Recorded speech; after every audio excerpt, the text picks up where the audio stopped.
এইটার প্রশ্ন আমি একটু দ্বিতীয় প্রশ্নের দিকে বলে আসি, কারণ আমার কাছে মনে হয় যে আমি প্রশ্নটা করে রাখি আপনার কাছে কি মনে হয় না যে বিএনপি যেহেতু একটা ছায়া সরকার চালাচ্ছে বা অনেকটা বড় দল হিসেবে তারা প্রায় ক্ষমতায় এসেই পড়েছে, সেই জন্য এই ক্যারোট স্টিকের ওইটা আসলে কাজও করতেছে না। এটা আপনি পরে উত্তর দিয়ে আগে আপনি আমার বলেন সেনাবাহিনী 6 মাস ধরে ম্যাজিস্ট্রেসি নিয়ে বসে রয়েছে, সেনাবাহিনী এই দায়টা কেন আগে স্বীকার করতেছে না? সেনাবাহিনীর কাছে ম্যাজিস্ট্রেসি থাকলে তো পুলিশ বা সিভিল ফোর্স তো আসলে কাজ করতে পারে না বা প্রপারলি কাজ করতে পারে না, কারণ এখানে দুইটা তিনটা ক্ষমতার কেন্দ্র তৈরি হয় এবং যেটা আসলে সেটা তারা ধরে রাখছে কেন যদি না পারে বা কি করছে?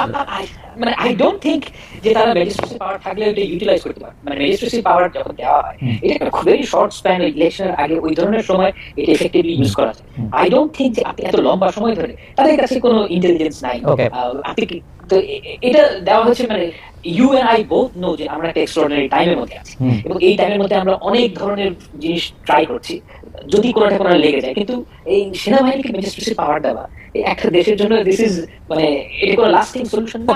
আমি আবার একটু ফাহাম আপনার কাছে আসি যে ফাহাম, আমি বিএনপির কথা বলতেছিলাম যে এখন যে আসলে সরকার থেকে আসলে কাজ করতে অনেকে পারতেছে না, কারণ আসলে কে ক্ষমতা আসবে না আসবে, সেইটা কি বিএনপি এরকম একটা ভাইব দিচ্ছে যে তোমরা ইউনূস সরকারের সাথে মোটামুটি ভাবে কাজ চালায় যাও, আমরা আসলে ঝাপাই করে কাজ করো বিকজ তোমরা আমাদের লোক এবং আমরাই আসতেছি ক্ষমতায়? না, it's not nothing like that. মানে ব্যাপারটা হচ্ছে যে বাংলাদেশের মানুষের একটা নিজস্ব আন্ডারস্ট্যান্ডিং আছে সকল অর্গানাইজেশনের ভেতরে। এখন আমি যখন একটা সত্যি কথা বলি, আমি প্রথম তো চাই 15ই আগস্ট। 15ই আগস্ট থেকে আমি ভাবছিলাম যে বাংলাদেশে তো বিএনপির উপর থেকে গত এই 15 বছর যে স্টিম রোলার গেছে এর লোক খুঁজেই পাওয়া যাবে না। আমি গিয়ে দেখলাম উল্টা জিনিস, মানে সবাই মানে ওভারনাইট সবাই বিএনপি হয়ে গেছে। এখন এটা তো বিএনপি কে বলে নাই কাউকে গিয়ে, কিন্তু ব্যাপারটা হচ্ছে যে বাংলাদেশের মানুষ উঠতে সুরজকে পূজা করে, যখনই যেখান থেকে সুযোগ পায় তখন সে সবাই কেবলা চেঞ্জ করে ফেলে খুব তাড়াতাড়ি। তো এই ঘটনাটা ঘটেছে। এখন তারা নিজেদের মধ্যে, আমার কাছে মনে হয় না যে BNP has got a very মানে clear path to power. It has to win the vote of Bangladeshi people এবং সেই ঘটনাটা বিএনপিকে নিজেই করতে হবে। কিন্তু এই ঘটনা ঘটার আগেই একটা ইনস্টিটিউশনের সবাই যদি মনে করে যে আমরা বিএনপি হয়ে যাবো, এটা তো আসলে দায়ভার বিএনপির না।